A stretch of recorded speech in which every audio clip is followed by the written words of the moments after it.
Hi there. Uh-oh, this looks dangerous. Will they see that car? Think I better have a word with those two. That wasn't very clever, was it? If you'd been looking and listening all the way across, that wouldn't have happened. That's better. Remember, always use the green cross code, because I won't be there when you cross the road. I like Excel and retro computer games, so I've decided to combine the two. In this episode, I've recreated the 1981 classic arcade game Frogger in Excel in one big formula. And the formula is dynamic, so it's able to recreate the gameplay too. No special Excel functions, no VBA code and no macros. Just logic, lookups and arithmetic. Frogger was developed by Konami in 1981, but we nearly didn't see him at all. The gameplay was deemed to be too basic by the game publishers Gremlin. The game had already been rejected because Frogger was said to be a woman and kids game in what was a market dominated by male gamers. But the game became a great success, selling 20 million worldwide.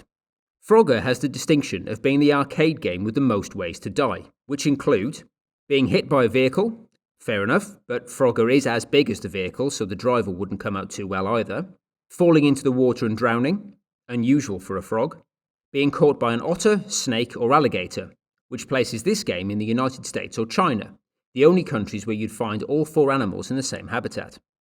All running out of time. I suppose that's true for all of us. I've recreated part 1 of Frogger in the video, the road part where you can get killed by up to 5 vehicle types, so my Frogger just has to cross the road. This 14x7 grid shows a rough outline of the gameplay area. The R's in black are the road areas, and the G's in purple are the grass verges on the side. Frogger can transition through any area on the road. He lands in one of these 16x16 blocks. The original gameplay area was 224 pixels wide, and the road part was 112 pixels high. The 224 pixels by 112 pixels equate to 14 grids of 16 pixels wide by 7 grids of 16 pixels high. I use conditional formatting again to colour the cells depending on their values. As usual, when the formula is 0, the cell will be black. The ranges off to the sides and up top count the number of pixels and the number of 16 pixel grids. I also add a couple of extra calculations to create a repeating count of 16 pixels per grid. Frogger starts on a safe area of purple grass. Clearly green grass wasn't an option because that would clash with the colour of Frogger. I had long tortured evenings about adding the grass, and this is why. With every other game I've done, all of the gameplay components are created using a formula. With the grass though, I cheated. I used a lookup. Let me show you Exhibit A and you can be the judge. First of all, I added the 3 colours for the grass, red, blue and purple in the conditional formatting. Now here's the controversy. The way that these retro games created their graphics was exactly the same way as I'm doing here. The game would define the pixels by reference in the code and then place those references at the right location in the game. The grass is a repeating 16x16 grid at the top and at the bottom of the gameplay area. I created a single 16x16 grid and then performed a lookup to the grass graphics grid. What I've done here is replicate the grass into every grid location. Remember, I said that although there are 224 by 112 pixels, there are 14 by 7 game grids. I want to place a grass grid in each of the 14 grid rows, but only in columns 1 and 7, like this, and the gameplay environment is ready. Now for the eponymous character. I saw Frogger and knew it was time for another ellipse equation. This is the equation for an ellipse, major and minor axes basically being the length and width of the ellipse. Eccentricity defines the curve of the ellipse between the 2 axes. I just need to recreate this equation in Excel.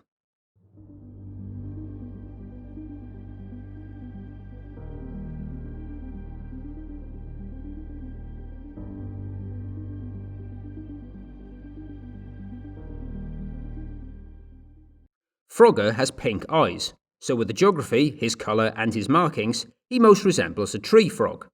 Tree frogs tend to stay in trees, only descending to the ground and water to mate and spawn, which puts an unexpected X rating on Frogger. But that'll be why he looks so happy when he gets to the end. The eye sockets are just a couple of green squares topped with a pink pixel for the eyes. Frogger has a few markings on his back too. All of these are added in reference to the 16x16 grid. I split Frogger into sections going from -8 to 8 on both axes. This gives me reference numbers for each location of his body. So to add the markings, I just look for the correct references. The reason that I go from negative to positive is to use symmetry, like with the eyes, which are symmetrical. I can just look for 3 rather than having to write a longer formula to check whether the 3 is negative or positive. Using symmetry means I don't have to write as long a formula. What's unusual about Frogger is that for a frog, he can't swim, even though in the opening credits he does the breaststroke. That would have been my initial instinct with Frogger. I would have reached the water and assumed that I had to dodge the logs and animals in the water. I need to add the front and back legs when sitting and the front and back legs when jumping. As well as the legs, I've added on the toes. The legs and the toes don't change size, they just move back and forth. There's an extra pixel I need that I've called the back knees. When Frogger is jumping, the legs are further back, so need to be connected to the rest of his body. The front legs move only a pixel from the body, so they're still connected diagonally. However, the back legs move more, needing the inclusion of the thigh.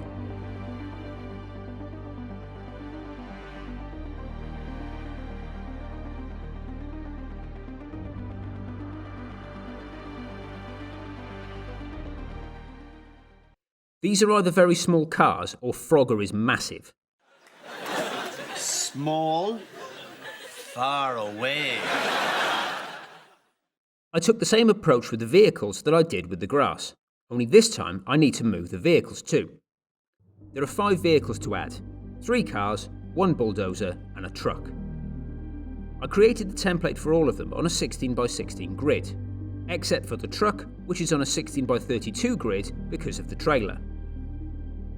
All of the vehicles are coloured using numbers and conditional formatting. The vehicles all move in a straight line and they stay in lane.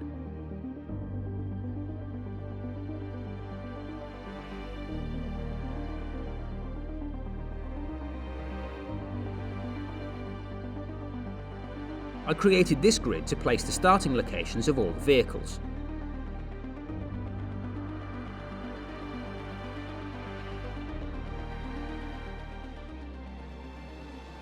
On level 1 there are 3 vehicles in the first few lanes, then 1 faster moving car, and then 2 longer trucks.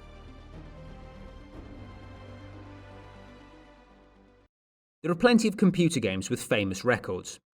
Getting the highest score in Donkey Kong, being the first player to reach 1 billion points in Nibbler, or completing all 256 levels of Pac-Man. However, for years the Frogger world record was fictional. In the 1990s TV show Seinfeld, George has a score of 860,630, which was a world record, albeit a fictional world record.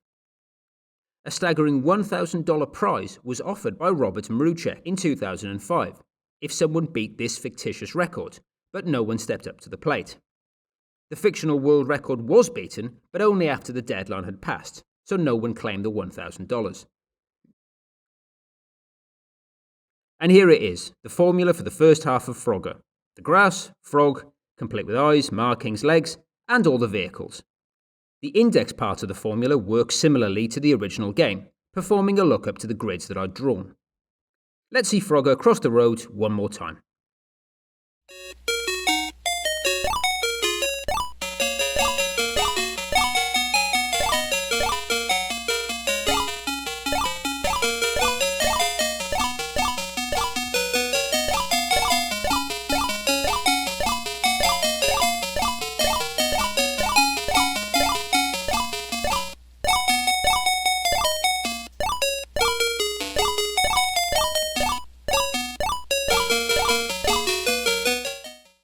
Don't forget to put in the comments your favourite old games, and I'll animate the best suggestions in Excel. Thanks for watching.